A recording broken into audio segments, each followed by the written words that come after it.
So yeah, I almost think that it's a little bit harder jumping into the startup and venture space, because I think there's like a level of like, if you say something, it's like, all right, what's the evidence? And like, I don't believe you. You know, I think like there is that challenge when you're young and you have these like marginalized identities, because so for instance, like I always bring up this sort of paradigm to kind of show what I feel like the difference is in like the venture and startup space. So for instance, like as I've mentioned like so many times, one of my co-founders is a doctor, but we have gone into like these investor rooms or like these stakeholder meetings where she says something as a physician, and like some like white dude who has like a communications degree from like not even the caliber of the schools that she's gone to feels like he has like the authority to be like, well, like that's not how medicine works, and like this is like the way that blood pressure medication is like put out, so like how are you gonna like put that into like an EMR and then make like it's like stuff that doesn't even make sense, you know? So that's the example that I show of like someone who's very credentialed and like knows what they're doing, and in an environment like where we're going to these meetings, people are like, well, I don't believe you. And it's like, well, I have a degree. It's like, I don't believe you, you know, you need to show me this other evidence, or you need to do this, or you need to do that. And I think like part of that process is good, right? Like when you're seeking invest in you know, funds, when you're trying to get like funded and you maybe don't have a lot of credibility behind you, or your first time founder, I can understand the robustness of some of this process. But I think like it's undeniable that like systemic oppression like is seeping throughout like the startup and entrepreneurial space. You know, like HBS did a study, I think in like 2016, that showed that when investors speak to men, they speak about ventures in the sense of opportunity, but when they speak to women, they speak about it in terms of risk. And so that is like contributing to why women get only less than 2% of the funding. And then if you look at trans women or Black women or Asian women or any intersection of that, it's of course way less. And so I think like, yeah, for sure, I've experienced a lot of like issues in the startup and entrepreneurial space.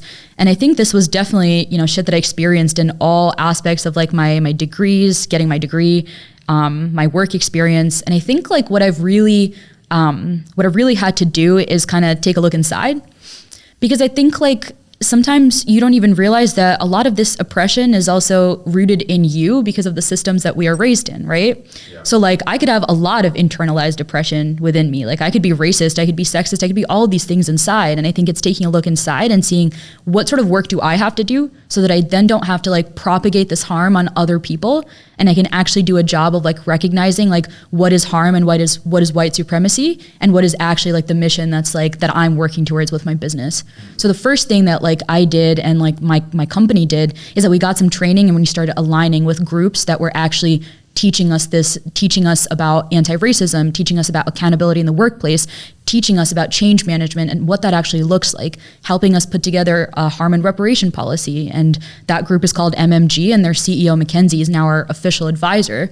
And so that was the first thing that we did. We're like, all right, we might be like Indian American, we might be like first gen, we might have all these identities, but it doesn't mean that we can't pull this bullshit on other people the way that we have been harmed. And I think the thing after that is to like really develop like a sort of toolkit for how you manage this type of harm or how you manage this type of oppression. So like once you've been dealt this harm, like what do you do after to kind of like rest and repair and to like tether yourself to your mission again? Yeah. You know, so I think I was speaking to a founder who gave me like some really good tips on this, which I've started to do is anytime like you experience any type of hate or someone saying something really negative to you, I think it's like you can process it.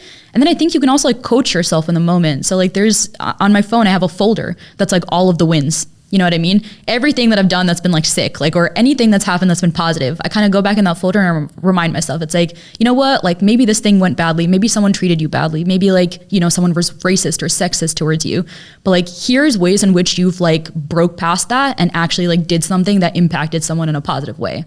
Yeah. And I think like reminding yourself, like when all of this shit is going on the outside, who you are and what your values are and why you're doing what you're doing, I think like can literally like move mountains. And like that, I feel like is, you know, what I've experienced, what we've experienced as a team and how we've tried to move past it. No, it makes a lot of sense. And I think, you know, even what you mentioned is good just as a general practice in terms of like keeping this list of accolades for yourself to fall back on. Because I think a lot of times as entrepreneurs, and this is definitely me projecting, like we're so focused on what hasn't worked and how we can improve and what are the next things we're going to do. Even if we, you know, get a win, we might celebrate it for a few hours, maybe even a day, but then it's moving on to the next thing. And so I think even making that list can also just be self-reassuring and almost preventative care for yourself. Totally. And like advisor, Mackenzie, says all the time, like, when you're faced with something, ask yourself, like, what is this trying to distract me from? You know, and like a lot of the work that we do, like especially in healthcare, is like dismantling white supremacy and systems of oppression. So they always say to me, like, you know, like, what is this actually trying to distract you from? Like, what is the actual problem here? Like, is someone just trying to, it's kind of like in startups or venture, it's like, we shouldn't be competing with each other for funds, right? We should realize that there's an abundance, and it's like women of color are forced to like compete with each other to get this funding, when really it's about like, the wealth is already there and figuring out how to distribute it to people who look like us, you know? Yeah. So I think it's like, it's not that there's less funding, so that's just a distraction. It's like different systems are at play to make sure that like we don't get the opportunities that maybe we should, you know? Yeah, because right now you're just getting a small carve out of the investment money that's out there. Like if we just increase that pie for, you know, increase the slice, then, yeah. We're not competing against each other, and or we're creating more opportunities for others. Exactly, yeah. With, you know, what you were saying too, which I really love, of like how you all approach just as a business, you know, yes, we are part of these marginalized communities, but we're going to take the responsibility ourselves to learn and better understand how we don't fall into the same bucket. But what that approach also does, which I don't know if this is particularly why you do it, but I think it's beneficial, is it now gives you examples to point to if you're speaking to other companies about how they need to improve. Well, we have done X, Y, and Z. We have seen how this has really benefited us in terms of being responsible, but also maybe has other benefits that you can now use to push these other companies. You know, maybe it's opened up new relationships to do business, or maybe it's opened up new kind of contracts you can go after, or what have you. And so now you can speak from a place of personal experience when you're trying to educate, say, white male companies to do something similar to you, and again, to take better care of the marginalized communities that might be part of their clients or part of their network. Yeah, I mean, I think if people think that DE&I and like the change management industry in general is not important, I think they're like making a huge economic, like a huge societal, like so many mistakes there. You know what I mean? It's like, you can be value driven and mission based and also be someone who makes money. You know what I mean? Like so many millennials and Gen Zs especially care about social issues. Like I'm on that cusp of being a millennial and Gen Z, and like we care about inclusivity. We care about rallying for issues that affect us because we have literally been given like the shitstorm of things that we now have to fix to like save the planet and to move forward, you know? And so I think that if companies like don't realize that like having inclusive practices or getting trained, if they don't think that that's important, then I think they're shutting themselves off to a whole demographic that has so much spending power now. Yeah. And I think it's also that it has worked in our favor in the sense of like, we have these values, we have this training, we have these like sort of values that we hold ourselves to. And like, it makes investors, it makes like customers, it makes people then actually want to support us because they see that we are like putting in that work, you know? And I think it's also like, I think it's one way to also say, like, if a company our size, so small, can spend the money and take the time to do something like this, some big corporation doesn't need to have like their one black person like run the DEI and training for, you know what I mean? It's like if like we can, it's like we can do it, like at our size, like literally any corporation beyond that should be able to like find a budget and like should be able to find resources to like really prioritize this work. Yeah.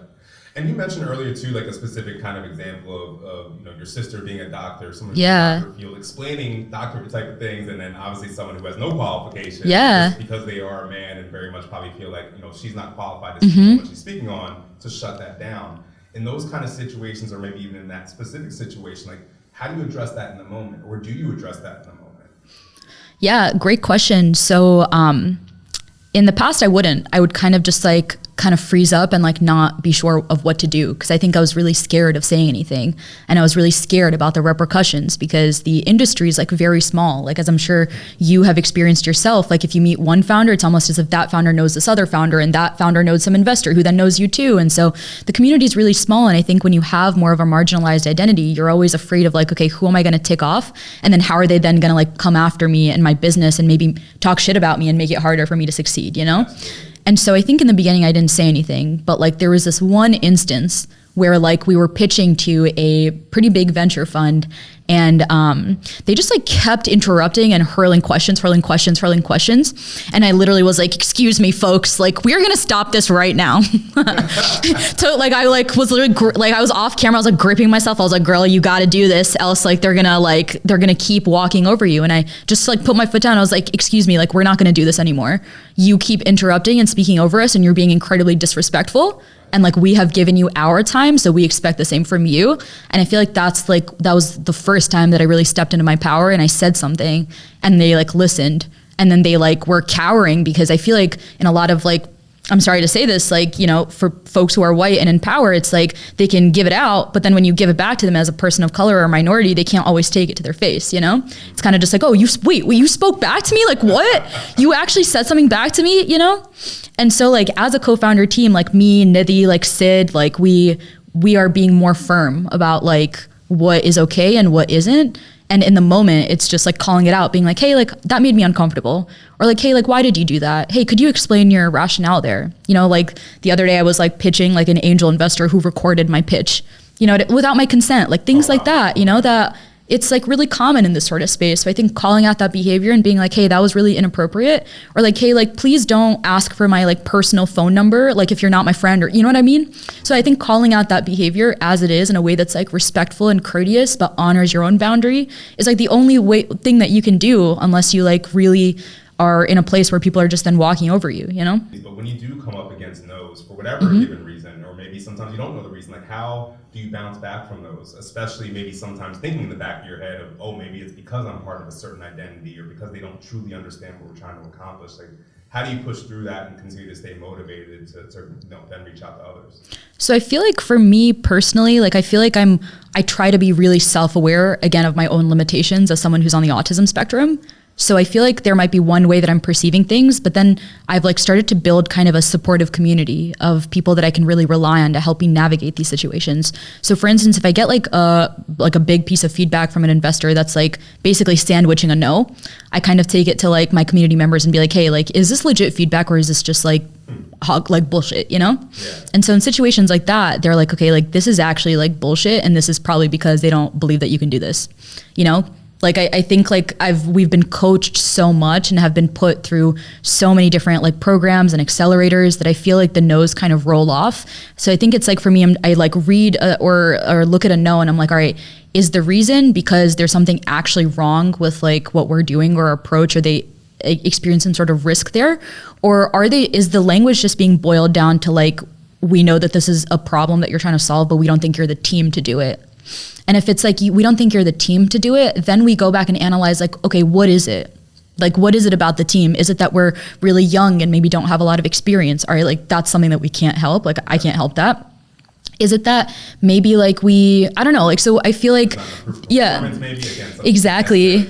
Yeah. And then, but then I think about, then when we go back, it's like, all right, we have like one co-founder who literally worked at like Point72 Asset Management, like built financial like tools, you know, using software. We have one who's literally a physician. And then we have one who's like a chemical engineer, like, and a patient who's like worked on high level projects too. So it's like, I think like you take this feedback and you kind of filter it and be like, all right, like what are they actually saying here?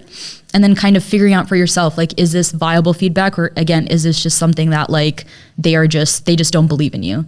Yeah. And I think the thing is, it's like, even if people don't like believe in you at that moment, those opinions can change when they start seeing those financial returns, right? Yeah. So as soon as they start seeing that you're making money or you're actually executing on what they thought that like you couldn't do, then they come back and it's like, okay, like actually now I see this and like, I might still not believe in you or might not think that you can do this, but like, because I'm seeing the money, like that's what I kind of care about.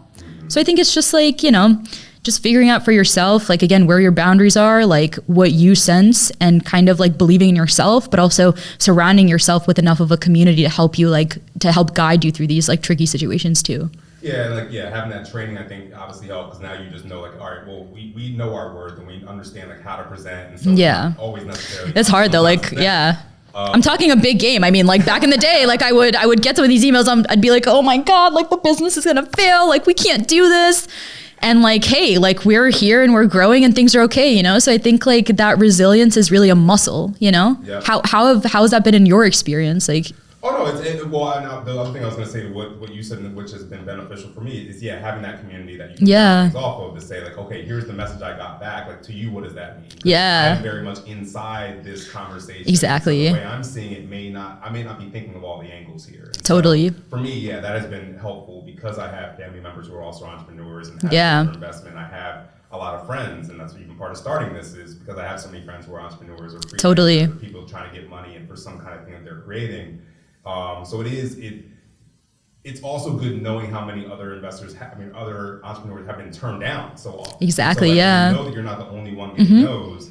It makes it that much easier to take, where again, you can say, okay, well, this one didn't work out, but what lessons can I learn going into the next bit? Yeah, there's like an investor who's kind of like a mentor for us, and he was like, all right, like for a white male company, it takes them like 100 no's to get like one yes. For you guys, it's going to take you like 300. So he always like checks in. He's like, all right, how far are you down? Like where are you in like the sort of like segmenting? Are you a third of the way there, 2/3? Like where is your, you know what I mean? So it's kind of just like it's interesting, and like all of this community that like we've really built around us is all first gen and immigrant and people of color. Yep. And so like I think it's like also the shared experiences and the feelings around that, you know. It's kind of like the scarcity mindset, the sort of like you don't want to disappoint your parents and all of the stuff, and like really feeds into the sort of like support systems and community that we provide for each other, you know. So we're really able to be like, all right, man, like maybe this didn't work out, but it doesn't mean that like you you know, like lost your parents' dream or something like that. Just like relax, it's gonna be just fine, you know.